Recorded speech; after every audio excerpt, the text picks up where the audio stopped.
குரு வாழ்க, குருவே துணை, குரு அடி போற்றி. 2024 குரோதி வருடம் அக்டோபர் மாதத்தின் பலாபலன்கள் ஒவ்வொரு ராசிக்கும் எப்படி இருக்கும், என்ன செய்ய போகிறோம் அப்படிங்கிறத, என்ன செய்யலாம், என்ன செய்யக்கூடாது, என்ன விதமான வழிபாடுகள் உகந்ததாக இருக்கும், ஒவ்வொரு நட்சத்திரங்களுக்கும் என்ன விதமான பலன்கள் இருக்குது அப்படிங்கிறத பற்றி விரிவாக பார்க்க போகிறோம். அந்த வகையில் இப்போ பார்த்தீங்கன்னாக்க இந்த மாதத்தோட சிறப்புகள் என்னென்ன இருக்குது அப்படிங்கிறத பற்றி நம்ம முதல்ல பார்க்கணும். இப்போ அக்டோபர் 2ஆம் தேதி அப்படின்னு எடுத்துக்கிட்டோம்னா அமாவாசை திதி வருது. இந்த அமாவாசை நன்னாள் அப்படிங்கிறது பார்த்திங்கன்னா முன்னோர் வழிபாடு, குலதெய்வ வழிபாடு, பித்திருக்கள் வழிபாட்டுக்கு உகந்த நாட்களாக இருக்குது. அடுத்து அக்டோபர் 3ஆம் தேதி பார்த்திங்கன்னா நவராத்திரி பூஜைகள் ஆரம்பம். அக்டோபர் 11ஆம் தேதி அப்படின்னு எடுத்துக்கிட்டோம்னா சரஸ்வதி பூஜை, ஆயுத பூஜை அப்படிங்கிற ஒரு விஷயங்கள் பூஜை ஆரம்பம். அன்னைக்கு தான் அந்த பூஜைகள் செஞ்சு வழிபாடு செய்யக்கூடிய ஒரு நாள். அடுத்து அக்டோபர் 17 அப்படிங்கிறது பௌர்ணமி தேதி. திரு அண்ணாமலையாரை வழிபடக்கூடிய, கிரிவலம் சென்று வழிபடக்கூடிய, முழு அருளை பெறக்கூடிய ஒரு நல்ல நாள், அம்மனுக்கு உகந்த நாளாகவும் இருக்குது. இப்படிப்பட்ட விசேஷ தினங்களோடு இருக்கக்கூடிய இந்த நாட்களில் 21 அக்டோபர் 21, 24 பார்த்தோம்னாக்க சுமுகூர்த்த தினங்களாக வருது. அடுத்து அக்டோபர் 28 வாஸ்து நாள். புது வீடு கட்டணும் அப்படின்னா வாஸ்து குறிக்கிறதுக்கு மிகவும் உகந்த நாளாக இருக்குது. அடுத்து அக்டோபர் 31 தீபாவளி திருநாள் பண்டிகை அப்படிங்கிறது அன்னைக்கு தான் வருது. இப்படிப்பட்ட சிறப்புகளோட இந்த மாதம் தொடங்குது. அது மட்டும் இல்லைங்க, 4 விதமான கிரக பெயர்ச்சிகள் அப்படிங்கிறதும் இந்த அக்டோபர் மாதத்தில் வருது. புதன் பகவான் பார்த்தோம்னா அக்டோபர் 10ஆம் தேதி பெயர்ச்சி ஆகிறார். சுக்கிர பகவான் 13ஆம் தேதி பெயர்ச்சி ஆகிறார். செவ்வாய் பகவான் அப்படிங்கிறவர் 20ஆம் தேதி பெயர்ச்சி ஆகிறார்.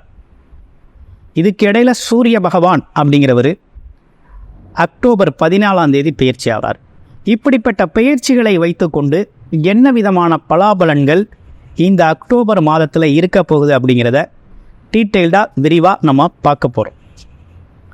அந்த வகையில் உங்களுக்கு ஏதேனும் இலக்கண அடிப்படையில் உங்களுடைய பிறப்பு ஜாதகம் எப்படி இருக்குது, விதி அமைப்பு எப்படி இருக்குது, இப்போ இருக்கக்கூடிய கோச்சார நிலைகளுக்கும் தசாபுத்தி பலன்களும் எப்படி இருக்குது, என்ன செய்யலாம் அப்படிங்கிறத பற்றி விரிவாக பார்க்கணும் அப்படின்னா டிஸ்பிளேயில் தர நம்பருக்கு கால் பண்ணி அப்பாயின்மெண்ட் ஃபிக்ஸ் பண்ணிக்கிட்டு உங்களுடைய பிறப்பு ஜாதகத்தை முழுமையாக நீங்கள் பார்த்துக்கலாம். இப்போ நம்ம பார்க்க போகிறது ஒவ்வொரு ராசிக்குமான கோச்சார பொது பலன், அக்டோபர் மாதத்திற்கான பொது பலன்களை நம்ம இப்போ பார்க்க போகிறோம். அந்த வகையில் இப்போ உங்களுடைய ராசிக்கு எப்படி இருக்குது அப்படிங்கிறத இப்போ நம்ம விரிவாக பார்க்குறோம். வாங்க பார்ப்போம். கடகராசி காலச்சக்கரத்தின் 4வது ராசியான கடகராசி ராசிநாதன் சொல்லக்கூடியவர் பார்த்தீங்கன்னா சந்திர பகவான். உங்களுக்கு இந்த மாதத்தோட கிரக நிலைகளை பார்க்கையில் எப்படி இருக்குன்னா, ராசியிலிருந்து 3ஆம் இடத்துல சூரியன், புதன், கேது இணைவு ஆரம்ப காலத்தில் இருக்காங்க.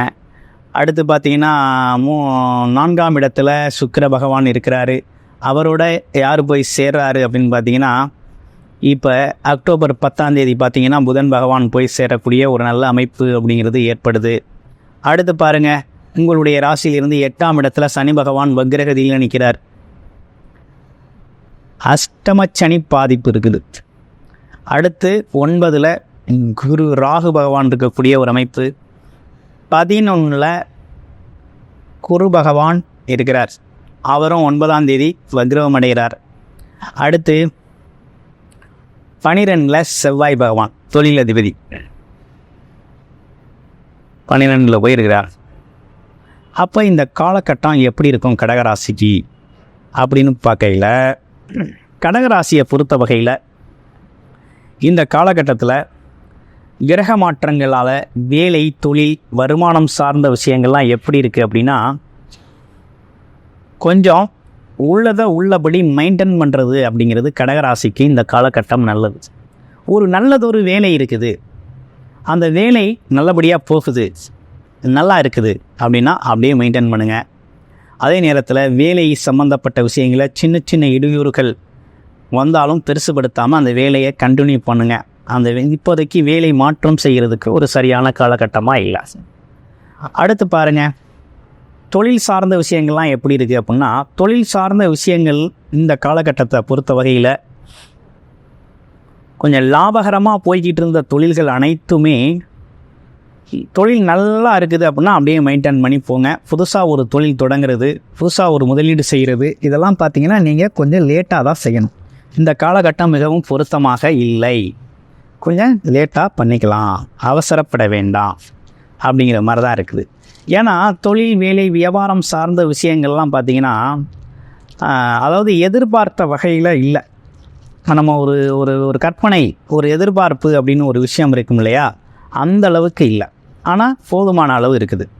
அப்போ இரட்டிப்பு, 2 மடங்கு 3 மடங்கு லாபம் அப்படிங்கிற ஒரு விஷயம்லாம் அந்த காலகட்டத்தில் எதிர்பார்க்கக்கூடாது. அப்படியே வேலை தொழில் வியாபாரம் சார்ந்த விஷயங்கள்லாம் அப்படியே நல்லா போய்கிட்டு இருக்கு அப்படின்னா அப்படியே மெயின்டைன் பண்ணுறது தான் இந்த மாதத்துக்கு ரொம்ப சிறப்பாக இருக்கும். புது முயற்சிகள் அப்படிங்கிறது ஒரு விஷயம் அப்படிங்கிறது இந்த காலகட்டத்துக்கு கொஞ்சம் பொருத்தம் இல்லாமல் இருக்குது. அவசரப்பட வேணாம். உங்களுடைய தசாபுத்தி அமைப்புகள் லக்கண அடிப்படையில் தசாபுத்தி நல்லா இருக்குது அப்படின்னா முயற்சி செய்யுங்க. ஓகே, அடுத்து பார்த்தோம்னாக்கா குடும்ப உறவுகள் சார்ந்த விஷயம்லாம் எப்படி இருக்குது அப்படின்னு பார்க்கையில், இப்போ நமக்கு அஷ்டமச்சனி பாதிப்பு அப்படிங்கிற ஒன்று இருக்குது. அதனால் உறவுகள் சார்ந்த விஷயத்தில் கொஞ்சம் அதீத வாக்குறுதிகள் கொடுக்கக்கூடாது. ஆமாம், அவசரப்பட்டு எதுக்கும் ஒரு பார்த்திங்கன்னா ஒரு அவசரப்படுறது, அவசரப்பட்டு பேசுகிறது, இப்படிப்பட்ட விஷயங்கள்லாம் கொஞ்சம் தவிர்த்துக்கணும். புது புது வாக்குறுதிகளை கொஞ்சம் தவிர்த்துக்கணும். வாக்குவாதங்கள் வரக்கூடிய ஒரு சின்ன சின்ன அமைப்பெல்லாம் இருக்குது. இருந்தாலும் வாக்குவாதத்தை தவிர்த்துக்கிறது அப்படிங்கிறது நல்லது. ஆனால் இருந்தாலும் குடும்பம் அப்படிங்கிறதுல ஒரு பெரிய விரிசல்கள்லாம் ஒன்றும் இல்லை, சின்ன சின்ன மனஸ்தாபங்கள் வந்து சரியாயிடும். சரி, உங்களோட படிப்பு நிலைகள்லாம் எப்படி இருக்குது அப்படின்னு பார்க்கையில், படிப்பு நிலைகளை பொறுத்த வகையில் ஒன்றும் பெரிய குறையொன்றும் இல்லை, நல்லா இருக்குது. 4ஆம் இடத்துல சுக்கிரன் புதன் இணைவு பெற்று படிப்பு கல்வி அப்படிங்கிறது ரொம்ப சிறப்பாக இருக்குது. உயர்கல்வியும் நல்லா இருக்குது. அப்போ படிப்பில் எந்த மாணவர்களுக்கு எதுவும் பெரிய குறைபாடுகள் ஒன்றும் இல்லை. அடுத்து புது முதலீடுகள் எதுவும் செய்யலாமா அப்படின்னா உங்களுடைய ஜாதகத்தை, சுய ஜாதகத்தை பார்த்துட்டு பண்ணுங்கள். கோச்சார நிலைகள் அப்படிங்கிறது அவ்வளவு சாதகமாக தெரியல. அடுத்து பார்த்தோம்னாக்க வேறு என்ன விஷயங்கள் இருக்குது, வேறு இன்னும் உடல் உபாதைகள் எதுவும் இருக்கா அப்படின்னு பார்த்தோம்னா, இந்த 8ஆம் இடத்துல இருக்கக்கூடிய சனி பகவான் வக்ரவம் பெற்று இருக்கக்கூடியதுனால கொஞ்சம் மனம் சார்ந்த குழப்பங்கள் இருக்கக்கூடிய ஒரு அமைப்பு இருக்குது. மனக்குழப்பம் வந்து போகும். மற்றபடி ஒன்றும் பெருசு இல்லை. கால் சம்மந்தப்பட்ட விஷயங்களில் இரவு நேர பயணங்களை தவிர்த்துக்கணும். கால் சம்மந்தப்பட்ட விஷயங்களில் கொஞ்சம் கவனம் எடுத்துக்கணும். தடம் பார்த்து நடக்கணும் அப்படிங்கிற மாதிரி இருக்குது. ஓகே, அடுத்து வேறு என்ன சிறப்புகள் அப்படின்னா, உங்களுடைய ராசியில் இருக்கக்கூடிய நட்சத்திரங்கள் அப்படின்னு எடுத்தோம்னா புனர்பூசம் அப்படின்னு எடுத்துக்கிட்டோம்னா ஒரு உயர்வான சிந்தனை, எண்ணம், சொல், செயல் கொண்டவர்களாக இருப்பாங்க. எப்பேற்பட்ட சிரமங்களையும் எதிர்கொள்ளக்கூடிய ஆற்றல் அப்படிங்கிறது இவங்களுக்கு உண்டு. இந்த காலகட்டத்தில் எதிர்பார்த்த அளவுக்கு லாபம் இல்லைனாலும் ஆமாம் உங்கள் உயர்வுக்கான மதிப்பு, மரியாதை அப்படிங்கிறதெல்லாம் அந்த காலகட்டத்தில் கிடைக்கும். ஆமாம், அதனால் முயற்சி அப்படிங்கிறது அதீதமாக செலுத்தக்கூடிய ஒரு காலகட்டம். எந்த அளவுக்கு முயற்சி செய்கிறீங்களோ அந்த அளவுக்கு முன்னேற்றம் ஏற்படக்கூடிய ஒரு நல்ல காலகட்டமாக அமைஞ்சிருக்கு. அடுத்து பூசம் நட்சத்திரத்துக்கு எப்படி இருக்குது அப்படிங்கிறத பார்க்க போகிறோம். பூசம் நட்சத்திரம் அப்படிங்கிறது பார்த்திங்கன்னா பகைவரையும் வெல்லக்கூடிய ஒரு ஆற்றல் உண்டு. தர்க்கவாதம் அப்படின்னு சொல்லக்கூடிய வாக்குவாதம் செய்யக்கூடிய ஒரு தன்மை, உண்மை அறிதல் அப்படிங்கிற ஒரு விஷயம்லாம் அவங்கள்ட்ட உண்டு. ஆமாம், எல்லோரிடத்திலும் நட்பு பாராட்டக்கூடியவராக இருப்பாங்க. சின்ன சின்ன சேமிப்பு பழக்கம் அப்படிங்கிறது உங்களை உயர்வான நிலைக்கு கொண்டு போய் செல்லும். இப்போ உங்களுக்கு எப்படி இருக்குது அப்படின்னா, இந்த காலகட்டத்தை பொறுத்த வகையில் நீங்கள் வெளிநாடு, வெளியூர் பயணங்கள், வேலைக்காக, தொழிலுக்காக வெளிநாட்டில் இருக்கிறது அல்லது இடம் விட்டு இடம் மாறுறது, இப்படிப்பட்ட விஷயங்கள்லாம் அவங்களுக்கு நல்லாயிருக்கும். கோர்ட்டு கேஸு வழக்கு சம்மந்தப்பட்ட விஷயங்களில் கொஞ்சம் தடை தாமதத்தோடு போனதெல்லாம் உங்களுக்கு சாதகமான சூழ்நிலை ஏற்படக்கூடிய ஒரு நல்ல அமைப்பு அப்படிங்கிறது ஏற்பட்டிருக்கு. அடுத்து பாருங்கள், ஆயில்யம் நட்சத்திரம். அதாவது படிப்பு கூர்மை, புத்திசாலித்தனம், எல்லோருடையத்திலையும் அன்பாக பேசக்கூடிய ஒரு அமைப்பு, இப்படிப்பட்ட விஷயங்கள்லாம் இருந்தாலும் உங்களுக்கு என்ன நடக்குது அப்படின்னா, இந்த காலகட்டத்தில் வண்டி, வீடு, வண்டி, வாகனங்கள் சார்ந்த விஷயத்தை மாற்றிக்கிறது, வீட்டு வேலைகளை ஆரம்பிக்கிறது, வீடு கட்டுறது, இப்படிப்பட்ட விஷயங்கள்லாம் செய்யலாம். குழந்தைங்களோட படிப்பு செலவு, படிப்பு சார்ந்த விஷயங்களுக்கு குழந்தைங்களுக்கு இந்த காலகட்டத்தில் உதவி செய்யக்கூடிய அவங்களோட மேம்பாட்டுக்காக செய்யக்கூடிய செலவுகள்லாம் ஏற்படக்கூடிய ஒரு காலகட்டம் உண்டு. ஆமாம், தாயார் உடல் ஆரோக்கியம் மேம்படக்கூடிய ஒரு அமைப்பு இருக்குது. ஆமாம், ஒரு நல்ல காலகட்டமாக தான் அமைஞ்சிருக்கு. இந்த காலகட்டத்தை பொறுத்த வகையில் இப்போ கடகராசிக்காரங்க வழிபட வேண்டிய தெய்வம் அப்படின்னு எடுத்துக்கிட்டோம்னா, இந்த காலகட்டத்தை பொறுத்த வகையில் வியாழக்கிழமைகளில் குரு பகவான் வழிபாடு அப்படிங்கிறத தொடர்ச்சியாக செஞ்சுக்கிட்டு வாங்க. வாழ்க்கை ரொம்ப சிறப்பாக இருக்கும். வாழ்க வளமுடன். நன்றி, வணக்கம்.